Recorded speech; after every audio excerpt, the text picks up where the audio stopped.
I was the real heiress of a wealthy family. However, I was maliciously swapped by the family's nanny. The night before the family reunion, my beat-up phone suddenly received a text message, timestamped 30 years in the future. Vivian, I'm sorry. It's my fault. We never should have brought Celia back. She's nothing but trouble. Without her, our family would still be living happily. But don't worry. Elias already got revenge for you. From now on, she'll rot in a mental hospital. I made sure the staff there will take good care of her. Just focus on getting better abroad. From William Vanderbilt. I froze. Because my name is Celia Summers. And the man meeting me tomorrow is my real wealthy family's eldest brother, William Vanderbilt. The fake daughter who took my place and lived a luxurious life with the Vanderbilts for over a decade? Vivian Vanderbilt. When the text first came in, I figured it was just some prank. I mean, I'd lived almost 18 years in an orphanage. Then suddenly they tell me I'm the real daughter who got swapped at birth. Hard to believe, right? And the reunion was tomorrow. I lay in bed, tossing and turning, trying to figure out who'd pull a prank at a time like this. Were they trying to stop me from meeting my real family? I checked. The message was anonymous. The timestamp said 30 years from now. It ended with William Vanderbilt. Nothing else gave anything away. Because I grew up in Hope Haven, almost no one had my number. I scrolled through my contacts. Could count them on one hand. No idea who it could be. Grace in the orphanage? No way. She could barely read. There's no way she typed that. What about Mia, my roommate? I glanced over at her sleeping soundly. Even less likely. She's my best friend. If anything, she'd be happy for me finding my birth parents. There was also my homeroom teacher, Amelia Brown. I did okay in school, and she'd always looked out for me. But she didn't even know I'd been swapped. So, who could it be? I racked my brain and came up empty.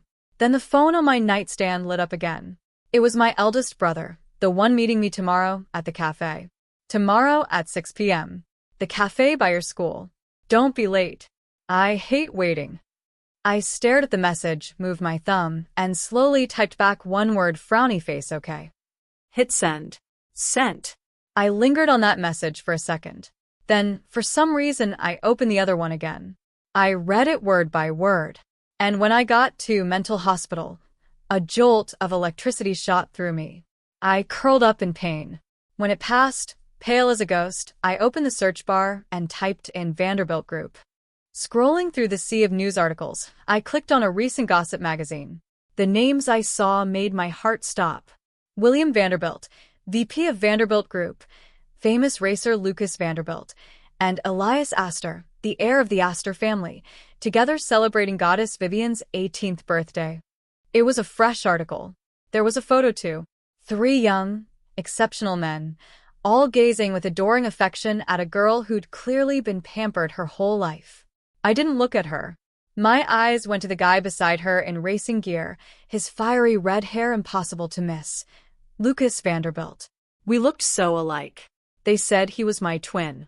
But in that photo, his eyes stayed glued to the girl in the middle, soft and doting. Something tugged at my heartstrings. The next day, I deliberately didn't wear my glasses to the cafe. William Vanderbilt was already there waiting. When he saw my face, he froze for a second. I didn't want to miss the expression on his face. Hi, you must be. He quickly looked away, glanced at the watch on his wrist, and cut me off coldly. Have a seat. I've got an important meeting soon, so I'll make this quick. I snuck a peek at his watch, too. He waved over a waiter and ordered 2 coffees. Once the coffee arrived, he got straight to the point. Miss Summers, I'd prefer you not come back. Well, that was quick. I didn't answer because my beat-up phone had just received another text from 30 years in the future. I looked down. Celia, you troublemaking bitch. Why did you have to come back? Vivian got into a car accident because of you. Why wasn't it you in that car? From Lucas Vanderbilt. My heart clenched. I could barely breathe. William was sitting across from me. Seeing me just stare at my phone without answering, he frowned impatiently and tapped his knuckles on the table. Miss Summers, I hope you'll think carefully. Family isn't always about blood. Of course, if you think the Vanderbilts are so rich that you have to come back, fine, we can afford another mouth to feed. But you should understand that Vivian grew up with us. She's the real Vanderbilt daughter. No question about it. Damn it. Mia and her big mouth. The whole fake daughter, real daughter drama was actually playing out in real life. My phone buzzed again, like it was forcing me to see my own fate clearly. I opened the new message. Another one from 30 years in the future. This time, the message was from Vivian Vanderbilt. One short sentence. Celia, you really think you can beat me? From Vivian Vanderbilt. I dragged my finger across the screen and etched every single word into my brain. William saw me still not looking up. He frowned, annoyed, and tapped the table again. Of course, if you agree not to come back, considering we share blood, we'll give you $1 million for college expenses. $1 million. I thought back to the news I'd scrolled through last night. One article about the Vanderbilt family's eldest son spending $100 million on a priceless jewelry set for his sister's coming of age. The comments were full of envy, calling him the total sister worshiper. And of course, there was news about Lucas Vanderbilt, risking everything to win a championship just to hand the trophy to his sister as a birthday gift. These days, news about the Vanderbilt daughters' coming-of-age party was everywhere. Comments were buzzing with guesses. What coming-of-age present would Elias Astor, the Astor heir and Miss Vanderbilt's childhood sweetheart fiancé, get for her? Would it top what her two brothers gave? But whatever it was, like the netizens said, so jealous. A rich girl with so much love, and a gorgeous childhood sweetheart fiancé. Something tugged at my heartstrings again. I read that text one more time and pictured the photo from last night's news. The girl surrounded by 3 young, successful men, wearing the latest high-end couture, standing proudly in front of me. Her face twisted into a sneer as she scoffed.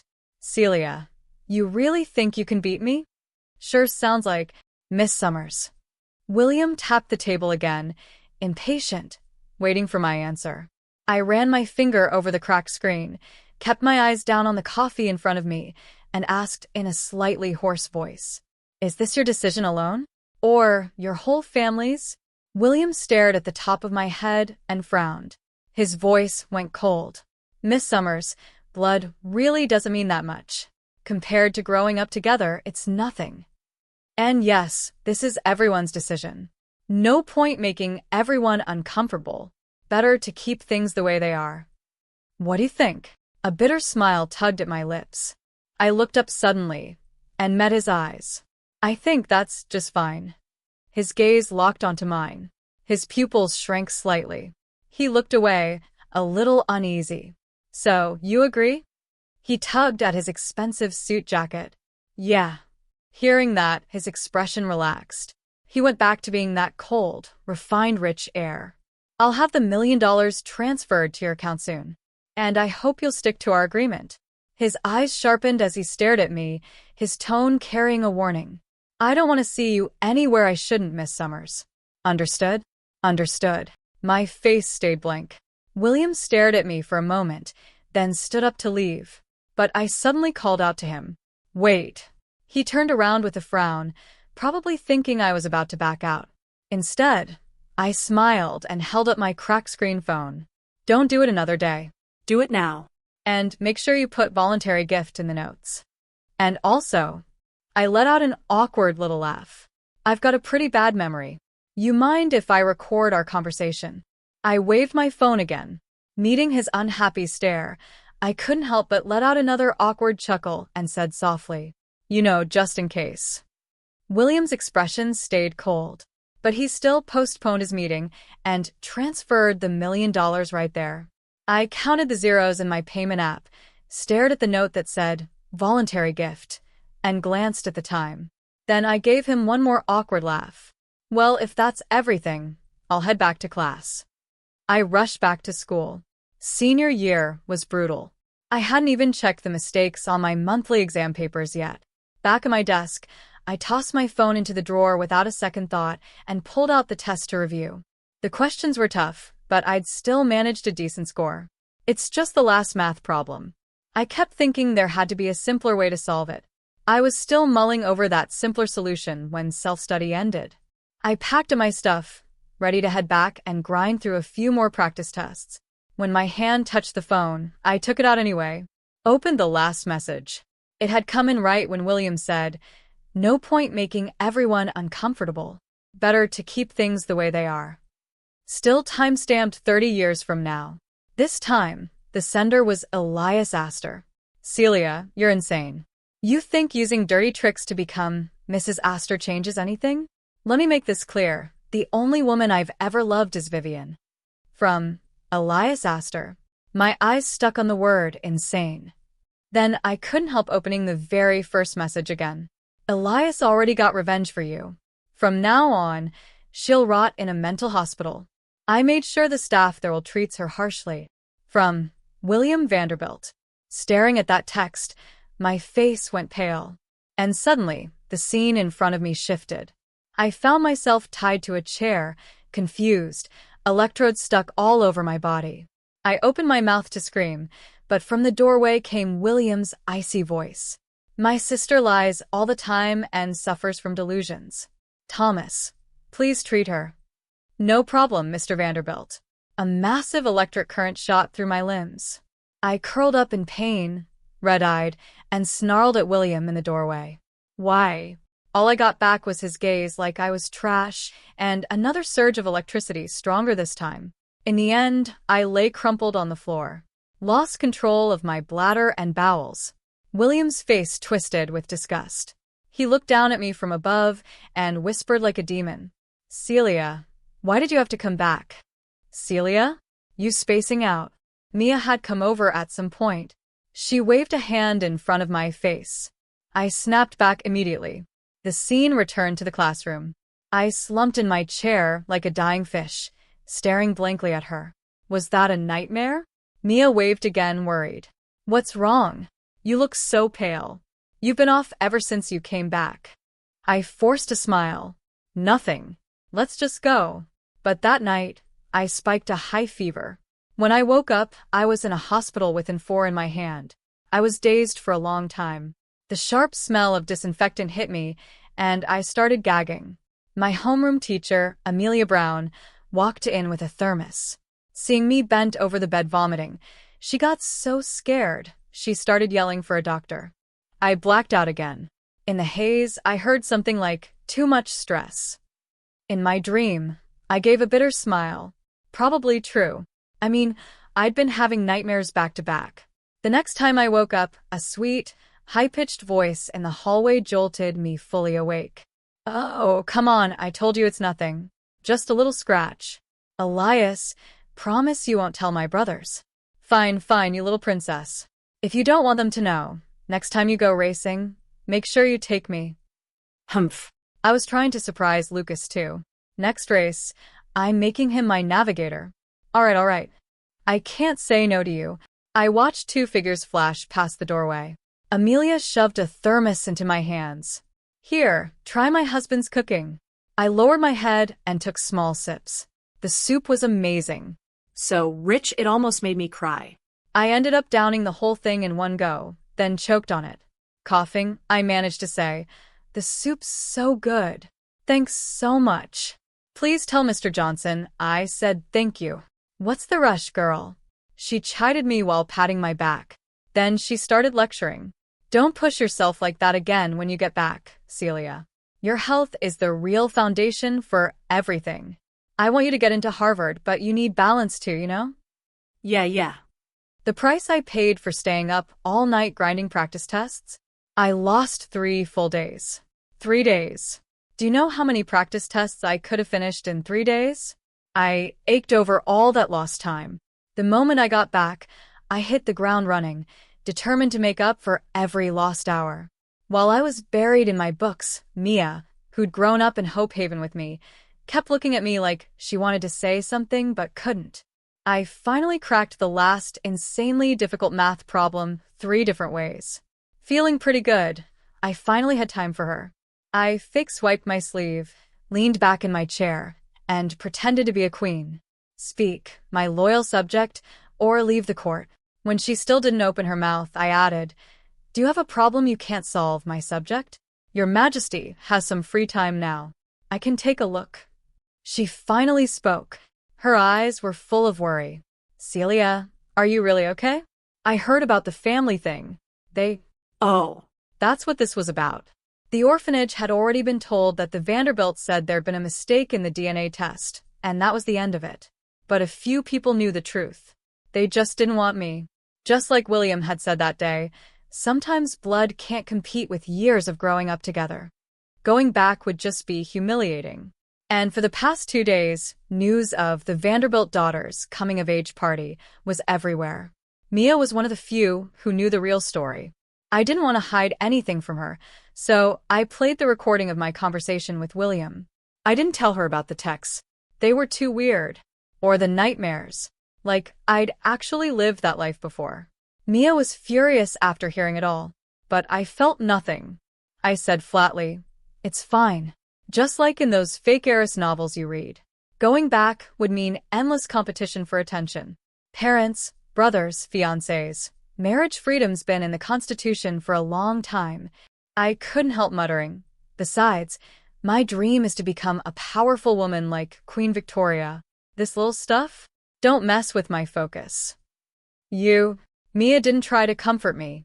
She just stood up, gave me a hug, and then marched over with a stack of test papers, smiling fakely. All right, Your Majesty, please explain a few problems to your humble servant. That's when I saw Mia's monthly exam scores. I flipped through them, holding back my anger, then raised my voice. This is all you got? She poked her fingers together. Wah, the test was hard, okay? Not everyone's a genius like you. I took a deep breath and calmed down. After my loving tutoring, Mia finally mastered everything she'd missed, right before bed. The days that followed were a tense countdown to the SAT. Every day, from the moment I opened my eyes, it was either practice tests or filling in knowledge gaps. I was getting into Harvard. No question. Surrounded by mountains of practice papers, the exams finally arrived. One day of testing flew by. Whatever the results, it was done. After the exams, everyone went wild. Mia and I hit up the class party, then sat around figuring out where to find summer jobs. We'd be adults soon. Time to move out of the orphanage. We ended up deciding to work at Smokey's Diner. Free meals, free room, and the best hourly wage we could find.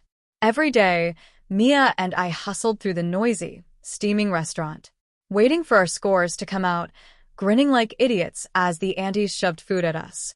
Crispy chicken strips, cinnamon sugar donuts, pumpkin pie bites, and sometimes a spicy broth stew left for us as a midnight snack. We were like two mice who'd found a cheese factory, tired but happy. Finally, the day came to check our scores. Mia scored a 1480 on her SAT, 20 points above her prediction. I refreshed the page over and over. Sure enough, my score was withheld, top scorer bracket. Mia freaked out for a solid minute, then ran over to me. When she saw the withheld score, she grabbed me and lost it again. Ah, I knew it. You might even be our district's top scorer. Badass woman. Long live the queen. Keep it down. Keep it down. Stay humble. What turned out even better than Mia guessed. I wasn't just the top scorer in the district, I was also the state's top scorer in STEM. Amelia was over the moon. When the school invited me back for a celebration dinner and a speech to the juniors, she told everyone she met, "Hey, did you hear our class produce the state's top scorer?" That day, when I went back to Westbrook High, I saw all my high school teachers beaming from ear to ear, and the principal with a grin so wide it almost touched his ears. Mr. Johnson, Amelia's sweet husband who'd made me soup when I was sick, gave me a thumbs up. The scent of June gardenias filled the air, so refreshing. When the owner of Smokey's Diner heard about our scores, he waved his hand and said we weren't allowed to bus tables anymore. He hired us, respectfully and for good money, to tutor his daughter and nephew, who were taking the exams soon. Mia and I took the chance to sell our study materials too. Why not? Only a fool turns down easy money. In between tutoring and making cash, we both turned 18. On my 18th birthday, Ashford set off fireworks all night. Mia confiscated the new phone I'd bought with my side job money, held up a cake, and said, "Come on, girl. Make a wish. Here's to good days ahead for both of us." I closed my eyes. Through the faint boom of fireworks, I made my 18th birthday wish. Here's to us, unyielding, proud, rooted in the earth, standing tall. Here's to us, radiant, unstoppable, always rising, never giving up. As Mia sang her solo version of Happy Birthday, I blew out the candles. We leaned against each other, eating cake, quietly staring at the two acceptance letters lying side by side. Then we looked at each other and smiled. In September, we finished our part-time jobs. Together, we headed north to college. College life was fulfilling. Mia and I each got busy in our own fields, classes, research projects, clubs, and various side hustles. We tried a lot of things, and we learned a lot. Eventually, after getting grad school spots in our senior year, we started putting together our own team and founded a studio. The early days of entrepreneurship were brutal. We had to juggle academics and work at the same time. We barely made it to graduate school graduation. Then our company, which was finally starting to find its footing, ran into a massive funding problem. I led the team through night after night of crunching numbers, but we couldn't figure out what was wrong. But Purple Cloud Group, which had promised us funding, insisted we failed to meet their requirements. I was out of options, and the funding crisis was urgent. After Mia found out that Mr. Smith, the head of Purple Cloud, would be at Aurora Lounge that night, I changed clothes and headed straight there. Purple Cloud had worked with us before. He knew our business well, and even if we really didn't meet their standards, they should at least tell us where we fell short. I gritted my teeth. Even if he wanted us to redo all our data according to their specs, I'd do it. Just give us a clear reason. Not some vague reply like, not a good fit, or doesn't meet requirements. I cornered Mr. Smith in his private room. After one shot of hard liquor after another, he started to crack. Slurring his words, he hinted, "Did you piss someone off?" Piss who off? We'd worked together a few times, so maybe that bought me some goodwill. He lowered his voice. The Astor family's guy. Then he swayed to his feet, patted my shoulder, and said meaningfully, "Young lady, I actually respect you. But Sorry. I drunk too much myself. My head was spinning. I couldn't think of any Astor I'd ever offended. In business, you make enemies. I won't deny that. But going this hard after me, and from the Astors? I honestly couldn't recall. I never thought fate would play such a joke on me. After puking my guts out over a toilet bowl, I overheard a conversation outside. I almost laughed. Astor. Elias Astor. The man I would have been engaged to if I hadn't been swapped. I recognized Vivian's voice almost instantly. I'd only heard it once by accident, but somehow, years later, I still knew it was her. Through the gap in the stall divider, her face looked far more mature than in the news photos I'd seen. She was on the phone whining. The person on the other end must have been Elias. Staring at the mirror, she pouted. "Please, Elias? It's just a tiny company. Call Mr. Smith from Purple Cloud again, okay?" I couldn't hear what he said, but it didn't sound like he was on board. I'd never met Elias Astor. Couldn't figure out why he'd be coming after me. But Vivian's next words made me think of another possibility. Humph. why? Well, a flash of cruelty crossed her eyes. She started making things up. That creep's way out of his depth hitting on me. He tried to take liberties at the gala, and I'm gonna make him regret it big time. I leaned against the stall wall, watching that vicious-looking woman in the mirror. Without thinking, I reached up and touched my own face. The truth was, I'd never stopped following news about the Vanderbilts. What choice did I have? Lucas and Miss Vanderbilt were always in the headlines. Their faces were in the gossip columns every other day. Oh, and the Astor Golden Boy, too. Ever since that century-scale fireworks show in Ashford celebrating his fiancée coming of age, obsessed fans had been tracking their every move. Childhood sweethearts come to life in the tabloids. Anyway, they were permanent fixtures on the celebrity gossip circuit. I touched my face again. William had said blood didn't matter that much back then. But blood makes you look more like each other as you grow older. Especially twins. I had no idea where Vivian recognized me from. Back when I was in Ashford, I'd already considered how powerful the Vanderbilts and Astas were. That's Why I'd stayed up north all these years. After all, one side offered $1 million to buy me off. The other spent $100 million on a single birthday gift. Better to steer clear than to throw an egg at a rock. But I never thought even staying this far away wouldn't be enough. I thought the Vanderbilts had been hiding the truth from Vivian. Turns out she knew all along. Not only did she feel no guilt, but she wanted to crush me completely. Truly, the Vanderbilt family feeds her viciousness. I let out a slow breath. After Vivian left, I stumbled out of the stall. I stood on the curb waiting for a ride. A flashy sports car zoomed past. Red hair in the driver's seat was impossible to miss. I shook my head, dizzy, and leaned against a lamppost. Couldn't help glancing up at the ostentatious car stopped at the red light. Lucas's ride was hard to mistake. As if he felt it too, Lucas suddenly looked at his rearview mirror. He sighed and turned to Vivian, who was sulking in the passenger seat. "Come on, young lady. Who pissed you off tonight?" Out of the corner of his eye, he noticed a drunk woman leaning against a lamppost. The moment she pushed her hair back, his heart skipped a beat. By the time he looked again, she was already getting into a low-key black sedan. He didn't catch a single word of Vivian's grumbling in the passenger seat. When the light turned green, their cars passed each other. Through the window, that face made his heart pound. God, she looked just like him.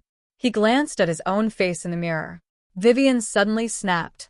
"Hey, are you even listening to me?" Lucas snapped out of it and surrendered immediately. okay. "Anything you say." "That's more like it." Vivian huffed. Then she thought about the photo she'd accidentally seen. The person in that photo looked a lot like Lucas sitting next to her. She shot a glance at him. They were twins. If Lucas ever saw her, Vivian felt a twinge of anxiety. They'd made their choice years ago. William had said Celia would never come back to the family. But still, Vivian just didn't want Celia to have any chance of rising up. What if? She couldn't risk losing everything she had. Lucas couldn't help thinking, just a coincidence. He knew what happened back then. He'd agreed not to bring her back. Vivian had grown up with him. The other one, his twin, he'd never met her.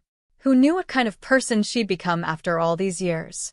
What if she came back and bullied Vivian? What if she acted like Vivian owed her? TCH. The baby swap wasn't Vivian's fault. She was just an infant. She couldn't do anything about it. The adults' mistakes. Couldn't blame her for that. Besides, his parents agreed too. His whole family decided not to reunite. Bringing her back would just make everyone uncomfortable. Better to give her some money and let her live her own life. But, for some reason, Lucas suddenly wanted to know how she was doing. Because they were twins? He wasn't sure. But he was afraid that if Vivian found out what he was thinking, she'd feel hurt. So he just thought about it. And let it go. Once I knew it was Vivian's doing, I didn't go back to Mr. Smith. He was relying on the Astor family's company right now. The fact that he tipped me off at all was already more than he owed me. After I got home, I did one thing immediately. I made Mia the public-facing CEO of our company. I could pretty much figure out what was going through Vivian's head. But when Mia found out Vivian was behind everything, she was furious. Red-eyed, she started cursing. Vivian's a total imposter. Are the Vanderbilts' brains stuffed with shit? They treat their own flesh and blood like this. I just looked at the plan on my desk, perfectly calm. I even managed to comfort her. All right, Mia. Let's focus on what we can change. You take over as the public CEO for now. I'll handle the funding. Vivian wanted to use the Astors to box me in, to cut off any chance of me ever entering the Vanderbilt site. That thought had crossed my mind before. I just didn't expect it to happen so fast. Both the Vanderbilts and Astors were rooted in Ashford, but they'd been trying to expand north in recent years. My fingers tapped the desk unconsciously. I turned to Mia, who looked ready to kill the whole Vanderbilt Family. I need to go abroad for a while. You're going to see the Rockefellers? I nodded. My voice gave nothing away. I can't just let them hold a knife to my throat forever. Mia hugged me, her eyes red. Don't worry. No matter what, you've got me. My eyes curved. I know. Right then, I finally understood what William meant back then. If a car were about to hit either the Vanderbilts or Mia, and I could only save one, I'd pick Mia. No hesitation. Mia and I each went our separate ways. I was in charge of going overseas to convince the deep-pocketed Rockefellers. If I could land their investment, maybe we could really take off. And Mia, as our new public CEO, was in charge of our existing business and keeping the team stable. She also kept developing new business lines, growing our market share while improving our products. I camped outside the Rockefellers' overseas Capitol building for days with my proposal. They'd been trying to acquire our project for a while. They probably knew the trouble we were in. This time, they weren't going to waste the opportunity. When the receptionist told me again that Ms. Rockefeller wasn't available, I knew they were waiting for me to cave. But this wasn't just my work. It was the blood and sweat of every team member who'd slept and eaten at the office, grinding through countless nights. I wasn't going to compromise. So I asked the receptionist to pass along one last message. I have the latest project proposal here. If Ms. Rockefeller truly doesn't have the time, then that's a shame. I left a copy for her to forward. Then I got ready to head back home and look for other options. Rockefeller Group was the best choice. Not the only one. But just as I was about to leave the country, Ms. Rockefeller called. She wanted to meet and talk. I knew she wouldn't pass up this opportunity. All the runaround before was just her trying to maximize her share while I was desperate. I smiled coldly, but still showed up on time. Business people. Eternal interests, no permanent friends. Privately, I really respected the head of the Rockefeller family.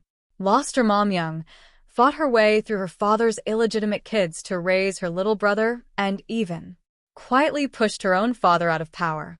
A woman among women. Once we met, everything went smoothly. Another reason I liked Ms. Rockefeller? When negotiating, you didn't have to drink pointless alcohol. I handed her the full proposal and sipped my tea nice and clean. She flipped through it for a while, then tapped the table. A gleam flashed in her eyes. Ms. Summers, let's not play games. You're asking me to invest a lot. The equity share would be... I set down my cup and smiled. Ms. Rockefeller, why not take another look at our first-generation products market share? I opened my laptop and showed her. And I'm sure you have the insight to spot the profit behind this. She shrugged and handed the laptop back. Sure, but plenty of second-gen products flop compared to the first. Besides, you can't control every variable. I met her eyes. 5 percentage points. That's the most I'll go up. She stared right back. Neither of us backed down. Finally, she raised her cup. Deal. I raised mine too, smiling. Ms. Rockefeller, pleasure doing business. After sealing the deal with the Rockefellers, we ironed out the contract details fast. Mia was thrilled when she found out, but I told her to sit on the news for now. If Vivian wanted to mess with me, she was going to pay for it. I glanced at the news about Lucas street racing again. The Vanderbilts. The Astors. Those anonymous texts, I still hadn't found out where they came from. It was like a warning from another version of me, the one who'd chosen to go back to that family. I started having people gather everything on the Vanderbilts and the Astors. Mia stayed on as the public CEO. Vivian seemed convinced I'd been forced to quit and couldn't cause any more trouble, so she stopped paying attention. Or maybe it was because her childhood sweetheart fiancé, the one netizens had been so jealous of, suddenly had another woman on his arm. The paparazzi even caught them getting cozy. Fans were crying in the comments, swearing they'd never believe in love again. I moved fast. The Astors were already competitors. And now their golden boy was busy chasing his new flame. So I didn't mind helping out a little. Give Elias more free time. That way, he could chase the new girl and keep the old one happy. No conflict. With the Rockefellers' reputation and supply chain, it was easy to convince some downstream partners. By the time the Astors realized what was happening, I'd already poached a good chunk of their business. The market was growing. Profits looked great. And with Ms. Rockefeller's additional investment, I kept pushing. So I also ate into the Vanderbilts' business. What can I say? They were right there. Might as well. My company was on track, booming. We rolled out 3rd gen and 4th gen products. When the Vanderbilts and Astas looked at their quarterly earnings, panic started to set in. Right on cue, the two families announced Vivian and Elias's upcoming wedding. They were trying to merge. I rested my chin on my hand and looked at their stocks. The decline had stopped. I really wanted some of their resources. So, I decided to let Chloe Davis test their love a little more. I mean, netizens had lived and died for this couple. Chloe, to her credit, was a true product of high society finishing school. The night before the wedding, she let Elias enjoy his last night of freedom. So thoughtful. If only the bride-to-be hadn't shown up to crash it. I stared at the trending news, dumbfounded. The headline was bold and black. #shocking. Childhood sweethearts of Vanderbilt and Astor families crash into each other on wedding eve during cheating bust. The photos from the scene were a bloodbath. I messaged Chloe, kind of stunned. You went this far? She seemed freaked out too. How was I supposed to know Vivian was that crazy? Stuff like this happens all the time in their circle. It's not like I was the first girl Elias hooked up with. She was typing furiously, definitely scared. I tried to comfort her. So, what's your plan now? I was about to send her some money to lay low. She replied, go big or go home. I heard Vivian is wrecked. She didn't even know she was pregnant. Now she's hemorrhaging and needs a hysterectomy. No kids ever. Elias is basically done too. His whole lower body got crushed in the driver's seat. When they pulled him out, TCH. Anyway, he can't use it anymore. His face is ruined too. Who'd want him? I was confused. Then how exactly are you going big? Before I could hit send, she must have guessed what I was asking. Another flurry of messages. I'm pregnant. With Elias's kid. With that, the Astors should be nice to me. Fair enough. Chloe's motto was, not a drop of true love, just a pile of cold, hard cash. I wasn't worried about her selling me out. We each got what we wanted. And with all the layers of anonymity, she didn't even know it was me. The Vanderbilt Astor wedding was off. Both main players were lying in the hospital. But I didn't stop. While they were scrambling, I kept working to lighten their load even more. Having to take care of patients and deal with the company? So exhausting. Better to just declare bankruptcy already. William Vanderbilt had a constant headache these days. His family and his company were both a mess.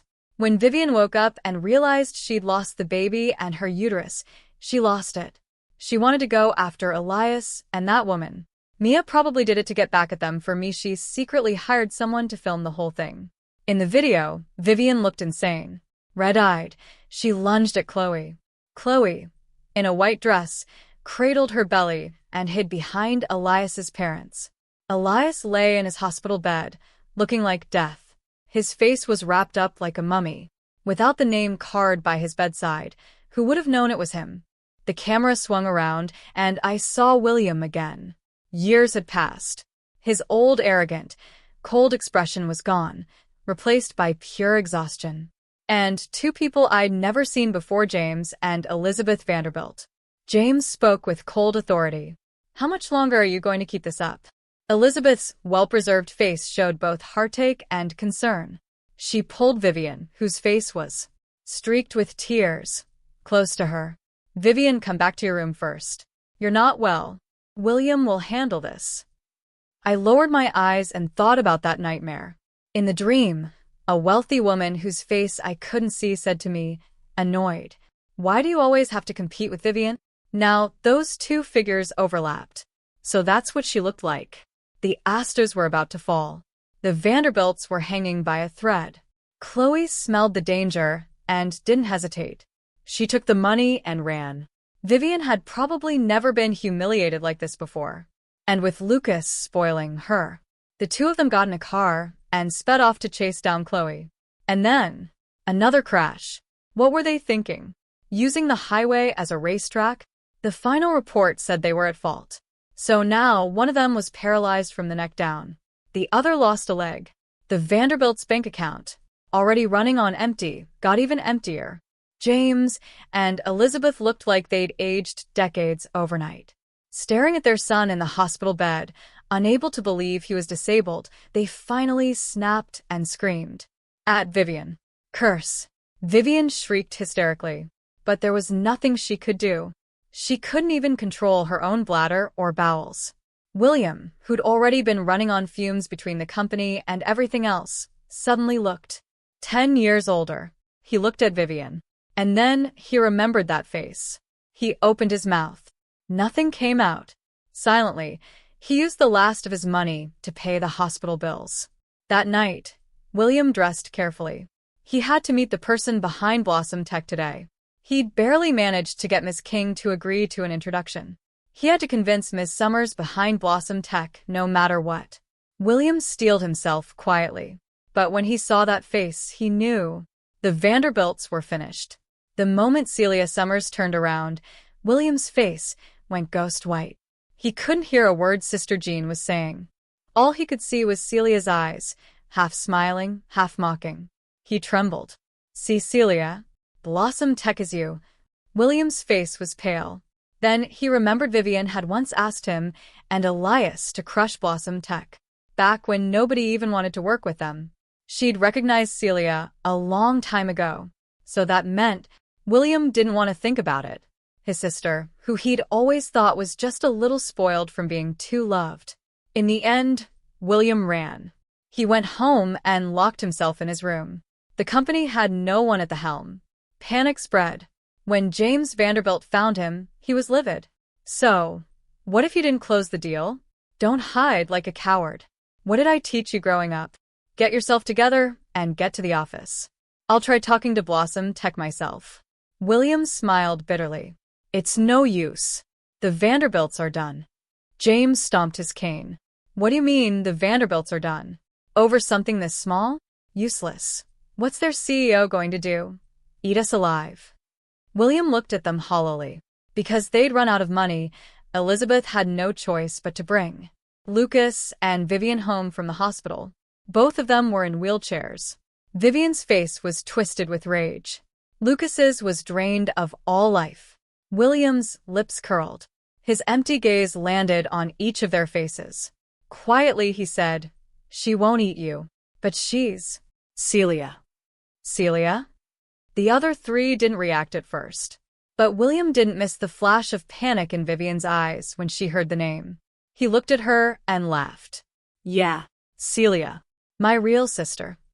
Then he turned to Lucas. "Your twin." Then to James and Elizabeth, whose faces had instantly changed. "The real daughter you all agreed not to bring back. The one the nanny deliberately swapped. Huh. Karma. This is all karma. Vivian, you recognized her a long time ago, didn't you? That's why you made up that story about her harassing you. Made me and Elias crush her. Who told her to just stay an orphan? She took the $1 million. She should have just found some guy to marry and stayed at the bottom where she belonged." Vivian panicked for a second. Then she shrieked, Why does she get to be so amazing? Ha! If you'd seen her, would you have been as good to me? Wouldn't you have wanted her back? What was I supposed to do if she came home?" She looked at James like a madwoman. Dad. "You already failed my mom. Don't fail me too." Then she turned to Elizabeth, her face twisted. "She's just paying for your sins. If it weren't for you, I wouldn't be a bastard. You should have just divorced him when you had the chance. Then he could have married my mom. I wouldn't have been born a bastard. This is all your fault." Elizabeth's face went white. Her eyes red. She turned to James. "James. What does she mean?" William and Lucas were stunned by the bombshell. William's voice was hoarse. "So, Dad." you always knew?" Vivian laughed coldly. "Yeah." "He always knew. He was scared my mom would make a scene, so he let her swap the babies. You didn't know, did you? She was thrown into an orphanage the second she was born. She grew up thinking nobody wanted her. Ha! James Vanderbilt, I'll kill you, dash." Elizabeth lunged at James, eyes blazing. Vivian howled with laughter. Ha! Ha! You're all accomplices. Celia must hate every single one of you now. Dash. Shut up. Shut up. Lucas lunged and grabbed her throat.